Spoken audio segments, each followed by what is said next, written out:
শিউলি ফুল দিয়ে ডাবের পুডিং আমিও তৈরি করে কিভাবে তৈরি করলাম সবকিছু তোমাদের সাথে শেয়ার করব। দেখতে যেমন সুন্দর খেতেও তেমন মজা, আর ঠান্ডা ঠান্ডা এই ডেজার্টটা খেতে অনেক বেশি মজা। হ্যালো এভরিওয়ান, আসসালামু আলাইকুম। ডাবের পুডিং তৈরি করার জন্য প্রথমে আমার দরকার হবে একটি ডাব। এই ডাব থেকে আমি শিউলি ফুল তৈরি করব, কিভাবে কি করব না করব সবকিছু এই ভিডিওতে আপনাদের সাথে শেয়ার করব। ডাবটা কেনার সময় আপনাকে সম্পূর্ণ একটি আঁশযুক্ত ডাব কিনতে হবে, যাতে ভিতরে নারিকেল হয় এরকমের দেখে একটু ডাবটা কিনে নেবেন। এরকম দেখে আমি ডাবটা কিনে নিয়েছিলাম। দেখতে পাচ্ছেন ভিতরে কিন্তু নারিকেল হয়েছে। একটি গ্লাসে পানিগুলোকে আলাদা করে নিলাম। এবার ভিতরে নারিকেলগুলো আমি একটি চামচের সাহায্যে উঠিয়ে নিচ্ছি, আর এটা উঠানোর সময় খুব সুন্দরভাবে উঠাবেন, যাতে নারিকেলগুলোকে আমার সুন্দরভাবে আস্তে আস্তে করে উঠিয়ে নিতে হবে, যাতে আমি একটি শিউলি ফুল তৈরি করতে পারি। এভাবে সুন্দর একটি টিপস আপনাদের সাথে শেয়ার করি।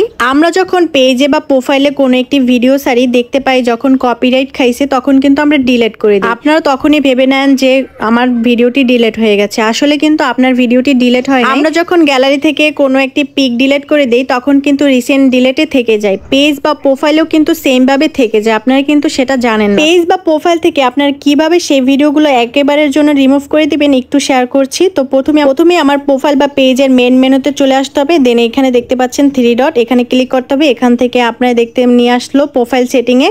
দেন এখান থেকে অ্যাচিভমেন্টে ক্লিক করবেন। অ্যাচিভমেন্টে যাওয়ার পরে এখানে দেখতে পাবেন যে রিসাইকেল বিন, এখানে একটা অপশন আছে। তো এখানে আপনারা ক্লিক করে দিবেন। দেওয়ার পরে আপনারা দেখতে পাবেন যে এখানে আপনার যে কপিরাইট ভিডিওগুলো আপনারা ডিলিট করেছেন সেগুলো কিন্তু এখনও রয়ে গেছে। এগুলো আপনারা কিভাবে ডিলিট করবেন সেটা আপনাদের সাথে শেয়ার করছি। সবগুলো একসাথে এরকম সিলেক্ট করে নেবেন। সিলেক্ট করে নেওয়ার পরেই আপনারা দেখতে পাবেন যে এখানে একটি 3 ডট, নিচে একটি 3 ডট আছে, ওখানে আপনারা ক্লিক করে দিবেন। দেন এখানে একটা ডিলিট অপশন আছে, ডিলিট অপশনে যেয়ে ক্লিক করবেন। তারপরে দেখতে পাবেন যে আপনাদের ফেসবুক একটি এখানে চাচ্ছে ফেসবুকের একটি পাসওয়ার্ড। তো ফেসবুকের পাসওয়ার্ডটা দিলে সাবমিট করে দিলে কিন্তু আপনার সব ভিডিওগুলো রিমুভ হয়ে যাবে।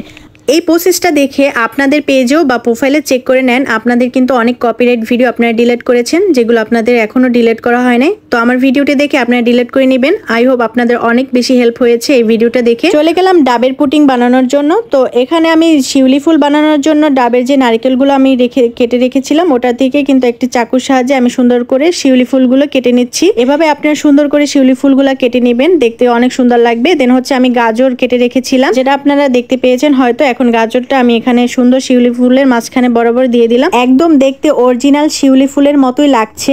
ফুলগুলো তৈরি করে নিলাম। এখন আমি পুডিং তৈরি করার জন্য এখানে আমি দিয়ে দিচ্ছি ডাবের পানি। ডাবের পানির মিষ্টি কম বা বেশি সেই অনুযায়ী আপনারা এখানে চিনি অ্যাড করবেন। দেন চিনি দিয়ে এখানে আমি একটু চিনিগুলো গলিয়ে নিচ্ছি। চিনিগুলো সুন্দরভাবে মিশ হয়ে গেলে এখানে আমি অ্যাড করছি আগার আগার পাউডার, যেটা হচ্ছে কি না এই রেসিপির মূল একটি জিনিস, যেটা আগার আগার পাউডার না হলে কিন্তু এই রেসিপিটা আপনারা তৈরি করতে পারবেন না। আপনারা এটা দোকান থেকে বা কোনো সুপার মল থেকে আপনারা কিনে নেবেন। এবার ডাবের পানির ভিতরে আমি শিউলি ফুলগুলো দিয়ে দিচ্ছি। এবার আমি 2 ঘন্টা এটা রেখে দিব। 2 ঘন্টা পর এটার ফাইনাল রেজাল্ট আপনাদের সাথে শেয়ার করব। গরমে যদি এরকম একটি ঠান্ডা ঠান্ডা ডেজার্ট হয় তাহলে তো কথাই নেই, আপনার বাসায় মাস্ট বি ট্রাই করবেন, অনেক বেশি মজা ছিল। তো 2 ঘন্টা পর্যন্ত আমি রেখে দিয়েছি। দেখতে পেলাম যে আমার ডেজার্টটা কিন্তু হয়ে গেছে। ফাইনালি আপনাদেরকে রেজাল্টটা দেখিয়ে দিচ্ছি। এখন আপনাদের কাছে আমার ভিডিওগুলো কেমন লাগে একটু কমেন্ট করে জানাবেন, আর আজকের এই ডেজার্টটা আপনাদের কাছে কেমন লেগেছে অবশ্যই কমেন্ট করে জানাবেন, আর লাইক কমেন্ট শেয়ার করতে ভুলবেন না। যারা এখনো নতুন আছেন একটু ফলো দিয়ে আসেন টুক করে। আপনারাই বলুন পুডিংটা কতটা পারফেক্ট হয়েছে, দেখতে কতটা সুন্দর হয়েছে। দেখতে যেমন সুন্দর খেতেও কিন্তু অনেকটা মজা। আমার পরিবারের সবাই খেয়ে তো অনেক বেশি প্রশংসা করেছে। আর এই ডেজার্টটা সম্পূর্ণ আপনার ফ্রিজে রেখে খাবেন, ঠান্ডা ঠান্ডা অনেক বেশি ভালো লাগে। সবাই এটা ট্রাই করবেন। দেখা হবে নেক্সট ভিডিওতে আরো কোনো একটি রেসিপি বা কোনো একটি ফেসবুকের টিপস রিলেটেড ভিডিও নিয়ে। সবাই ভালো থাকবেন, সুস্থ থাকবেন। আসসালামু আলাইকুম।